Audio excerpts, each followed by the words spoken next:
So we have 7 speakers here, and we asked each working group to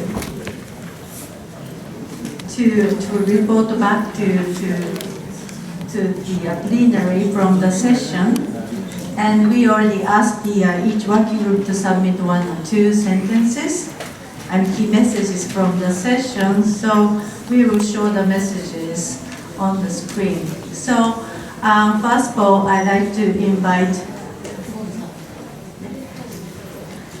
Education 3A.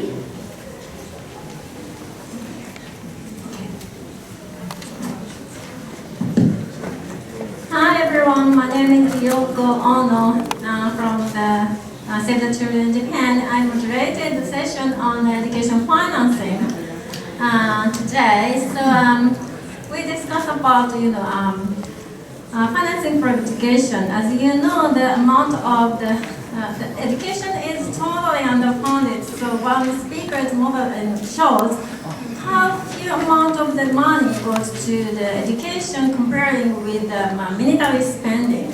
And we will discuss about ODA itself and just comparing with the spending, especially in Japan, they're comparing with the health spending. The education ODA is quite small amount. And we talk about privatization of education. Many people know the financing for education is one of the key discussion, and many private financing are key roles in the financing SDGs. So the privatization of education is one of discussion, and in Asian countries and Latin American countries, and of course in African countries. And the debt and the repayment of debt is it's going up now. So this is the repayment of debt that has been prioritized by the financing for education. It is one of the big issues. At the same time, and we will discuss about the situation under the crisis. There were many children and youth have to leave their homes because of the crisis, and but there are a huge gap, financing gap in terms of crisis for education. And so our messages for G20 countries, equity is the key. We need education and we need financing for education in inclusive and equitable way. So we recommend to G20 countries, G20 governments, they must guarantee all children, especially the most marginalized, to complete, not only to access, to complete a minimum of 12 years of free, safe, and quality education. That is our message. Thanks. Thank you. Next. 3 minutes. Okay. Not more. Right. My session was responsible business conduct with 4 very concrete cases. The first one, Anna from Ghana, Prada organization, and Tomoko from ACE, talking about how they convinced the chocolate industry to help to stop child exploitation in Ghana with a clear impact in the community. So, responsible business conduct, how to partner with a corporation to change the way they think, the way they buy supply to do what they do. The second case was from Brazil. Valdinei Valério showed us how the youth apprentice law, which is a law in Brazil that enforces companies to hire young people for 2 years with tax incentives, okay, but it's a first job, and it has been helping millions of young people to access the labor market in Brazil. Then Osamu Nakano brought us some concepts about the Japan workers cooperative, and he showed how cooperatives are a good example of responsible business conduct, which is very interesting. And Daisuke Takahashi, which is a lawyer, he showed his ideas and initiatives on the lawyer, business, and human rights lawyers network here in Japan. So very concrete cases on how companies can engage collective actions with business responsible conduct. But what we missed in our session was no one from the corporate sector, no businessman in the session, so we were talking to ourselves. So suggestion is some sessions like this, or some things when we talk about responsible business conduct or the convergence of business and human rights, we have to bring people from the private sector to these sessions and to our conversations. Yeah, that's it. Thank you. Next. Come this way, please. Okay. You can stay there. Good. Excuse me. I'm Masakuni Daimoto, rapporteur of the Session 3C from Director of Forum for Global Solidarity Tax. In our session, we are going to talk about SDGs funding, including international solidarity lending. In addition, we would like to link with the G20 summit agenda by introducing the successful efforts in the global health field of unit aid, where funds are already being used. Participants of our session are from many different backgrounds, academia and parliamentarians, and civil society, officials of the Japanese government. We had a panel discussion presenters. Today's presenters are Professor Takehiko Uemura from the Yokohama City University, and Ms. Fifa Rahman, board member of UNITAID, and Mr. Kotaro Katsuki from the Ministry of Foreign Affairs of Japan. Professor Uemura said, in order to achieve the SDGs, a huge funding gap exists, and we must fill the gap. To this end, it's necessary to discuss innovating financing. And Ms. Rahman explained about the overview and the role of the UNITAID, especially in terms of the medicine patent pool. And Mr. Kotaro Katsuki, officials of the Japanese government, and he explained their efforts and the position of the Japanese government. Japanese government, by the way, Foreign Minister Kono is very enthusiastic for introduction of the International Solidarity Levy. Hence, Japan will chairing of the leading group of innovative financing for development in this year. And we will do my best from now. Our ideas concorded. Thank you very much. Thank you. Thank you. Next. Good evening. My name is Dr. Horie. I'm from AR Japan. I'm going to talk about the report about 3D session, conflict-affected communities and global health. This session was dealing with landmine issues. You know, landmine or the ERWX, explosive ordnance removal. That two organizations, that Halo Trust, that UK-based landmine clearing organization, and the AR Japan, Association of Friendly Relief Japan, presented each activities. That the issue of the landmines, there was the landmine ban treaty was entered into force 20 years ago. So that many things that the landmine issues already finished. But at this moment, that now that there are many countries which have done mines, and that the effect of landmines remains even after the conflict ends.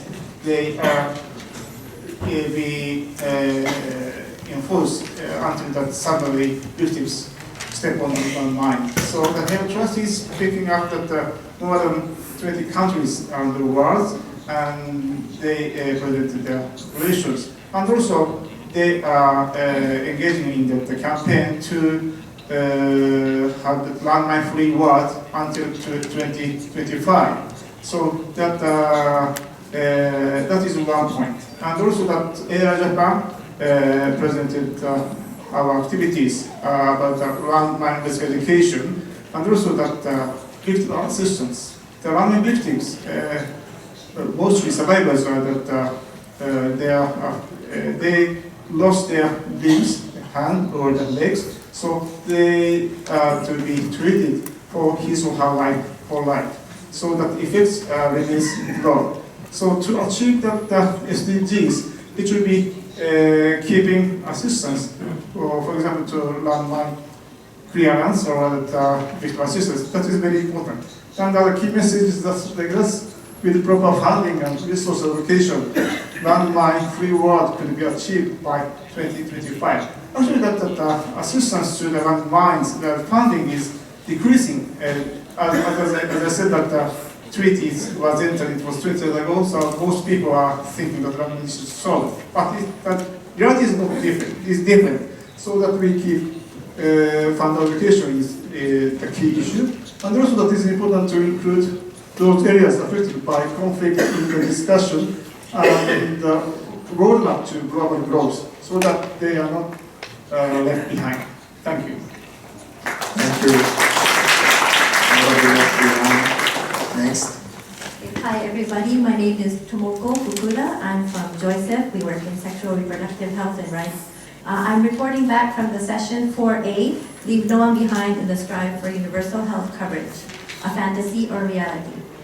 So our session had a panel of 5 people who were representing different groups of people, and we discussed the barriers that people face in accessing health services, ranging from geographic to stigma and also to many different things like physical or financial barriers that we face.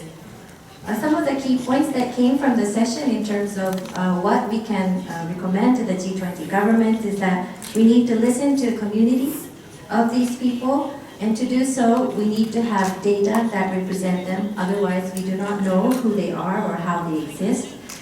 We talked about bottom-up budgeting and how to involve these people in the policy-making processes, how these voices can be heard. We also talked about the lack of knowledge and how this information and knowledge can be delivered to different groups of people who are existing. And finally, we also talked that human rights has to be at the center of all these interventions, and that we really need to take this kind of approach in our efforts. Thank you. Thank you very much. To leave no one behind in this necessary. Next. Okay, thank you very much. So in the session on environment, climate and energy, we had two different parts. One where we exchange the views of the civil society, the position of the civil society of the C20 on environment, climate and energy, with representatives from the Japanese government, including the Ministry of Foreign Affairs, Ministry of Environment, and Ministry of Energy. The exchange was really interesting. Generally speaking, one of the key messages is that the Japanese government welcomes the position of the Civil 20, accepts quite a lot and desires to have many of our asks reflected. Nevertheless, they recognize the challenges that implies, especially in the House, because we actually propose specific ways around energy, around fossil fuel subsidies, around carbon pricing. So when it comes to finance or climate finance, there are many challenges on the House. Then another issue is about technology and innovation, which is one of the key focuses. Well, innovation or disruptive innovation, as Prime Minister Abe points it out, they could actually provide solutions to many issues related to climate change. There are a lot of challenges where civil society wants to actually highlight the concerns that many of those innovation could actually bring, including not considering other broader environmental impacts.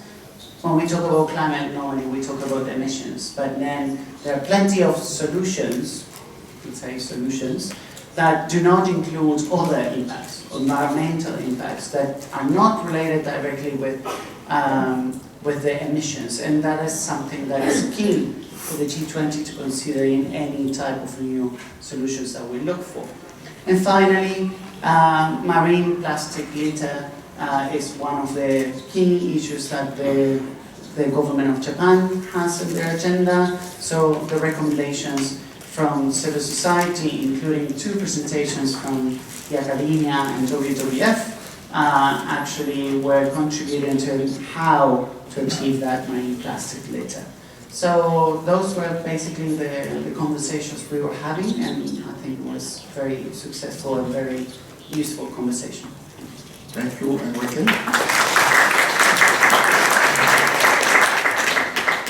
Yes, I'm reporting on the session organized by International Financial Architecture Working Group. My name is Aoba. I'm working for the Public Service International. We have invited the 2 renowned activists and researchers, one John Christensen and William van der Stikken. I think I did pronounce well. The clear message, I think they asked me one sentence, but actually I can describe it in one word, by one word: transparency. For fair and just taxations, we demand implementation of OECD's common reporting standards, including for automatic exchange of information. We also demand establishment of a beneficial ownership registry for all legal vehicles, such as companies, partnerships, trusts, and foundations. In addition, it's not here. In addition, we demand publication of country-by-country reports of all multinational companies. For fair financial system, for sustainable economies, we demand that large company report according to the Financial Stability Board's initiated climate-related financial disclosure. To prevent debt crisis, all loans to the government or loans with government guarantees should be publicly disclosed when they are given. Why? Then the parliaments, media, the civil society can hold governments and lenders account. So all these measures we demand G20. Consistent key message can be described by one word. As I said, transparency. Thank you very much. Thank you. Thank you, our panelists. You heard all the messages. And the last one is transparency. It looks like it helps us see all the other messages. Now, how transparent do you think all of this is? I'm coming back to the floor for you to give like 2 comments on what we heard. I see a hand back there. Where's the second comment? Yes, that will be the second comment. I was about to say I need gender balance. One male here, one female here. We'll start with the ladies.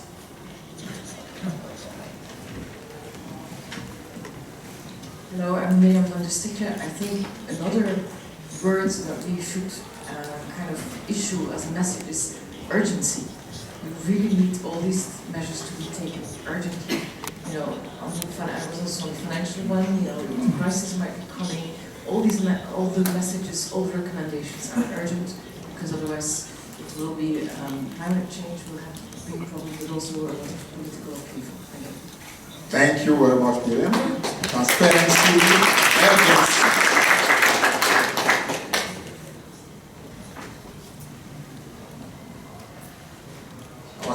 comment? Thank you very much. I'm Zia from Pakistan Development Alliance. I have two comments.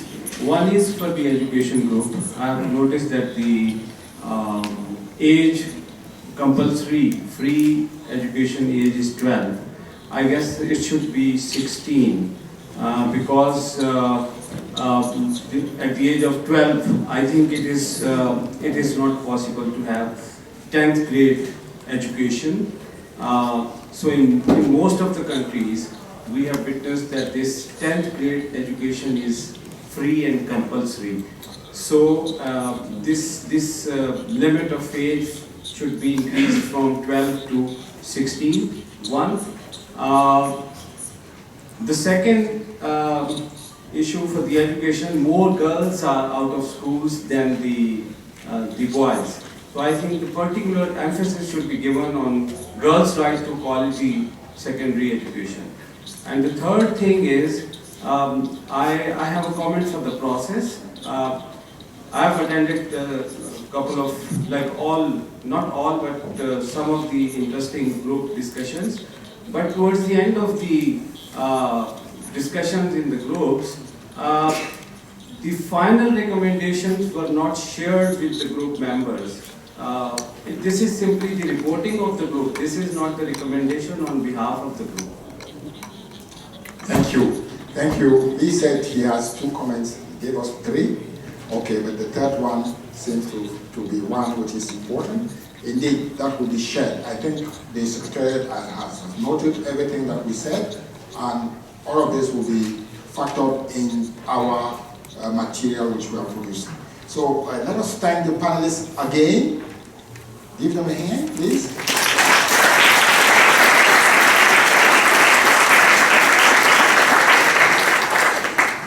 And then now we're going to present to you the way forward.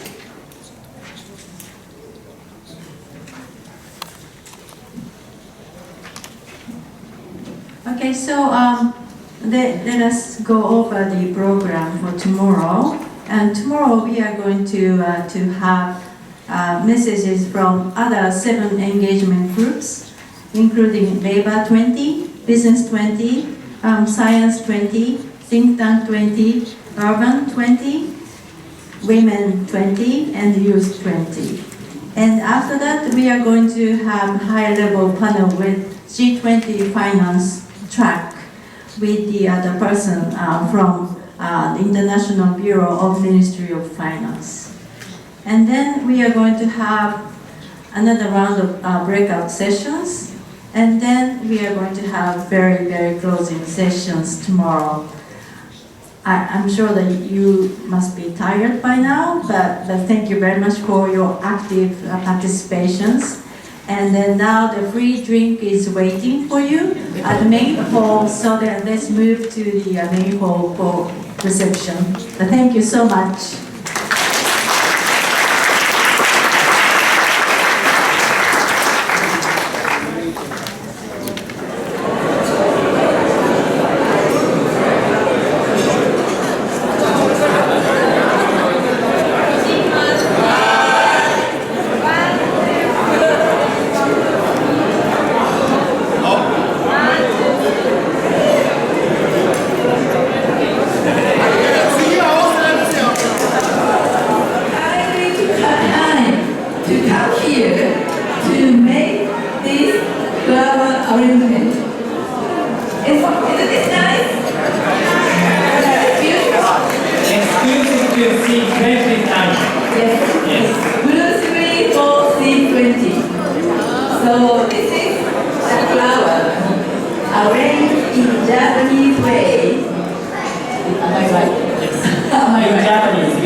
We hope this graphic provides an opportunity to visualize what is being discussed at the C20 summit and to let more people know the latest status of civil society in the world.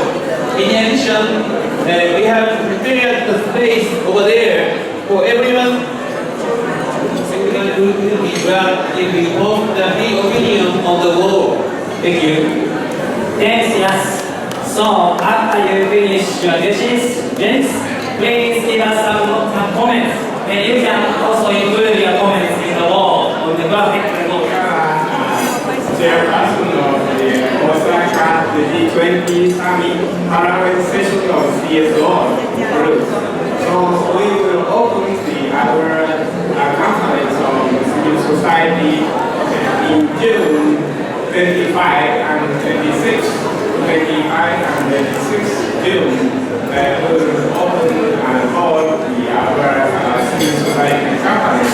We would like you to come and join in our conference. We welcome you